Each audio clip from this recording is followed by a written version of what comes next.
In the last lesson, we have talked about shopping cart endpoint, and now in this lesson, we're going to start working with the orders endpoint. But before this, let me go to the shopping cart items table, and there you can see that we don't have any data.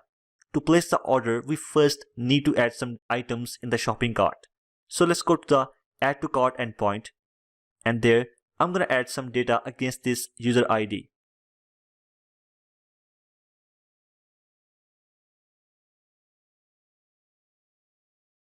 Alright, here we have added few items in the shopping cart.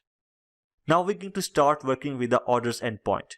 So inside the orders section, we have three endpoints like place order, order details, and order by user. Let's start with the place order endpoint. Well, it's a post request, and it takes the following JSON data, and along with that, we also need to pass the access token. So first of all, I'm going to copy the access token of this user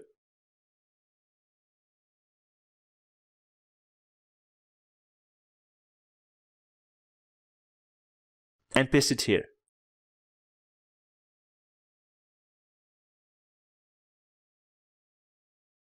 Now let me add some details of this user so that he can place the order. Here I have added some details of this user against this user ID. Now let's issue a request. The order is successful and we got an order ID. Alright, now let me quickly go to the shopping cart table. And there, if we refresh the table, then we will get no data against this user ID. And that's because when the user will place the order, then we need to clear the shopping cart of the particular user. Now let's open the orders table.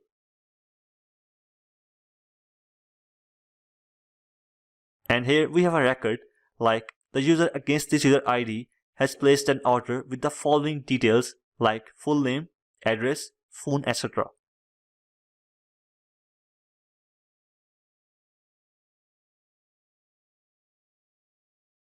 Let me go to the order details table.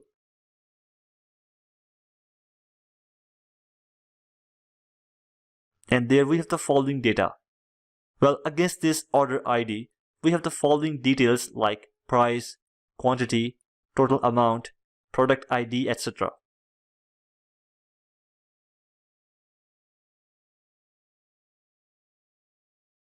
Now let's move to the other endpoint, and that is orders by user. Well, this is basically a GET request, and this request will simply return the orders that this user has posted. So let me provide the access token. Right after that, you just need to make sure to provide the user ID and then send the request. Here you can see that we will get the list of orders that this user has placed. Now let's say that we want the details of the order that this user has placed. So let's go to the other endpoint.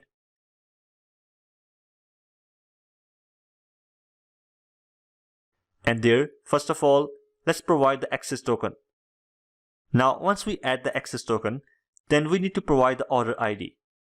The question is, how to find the order ID? Well, in the previous request, we got an order ID. So we'll pass this ID here and then issue a request. Here you can see that we got all the details of this order that this user has placed. Alright, that's all from this lesson. Now I will see you in the next section.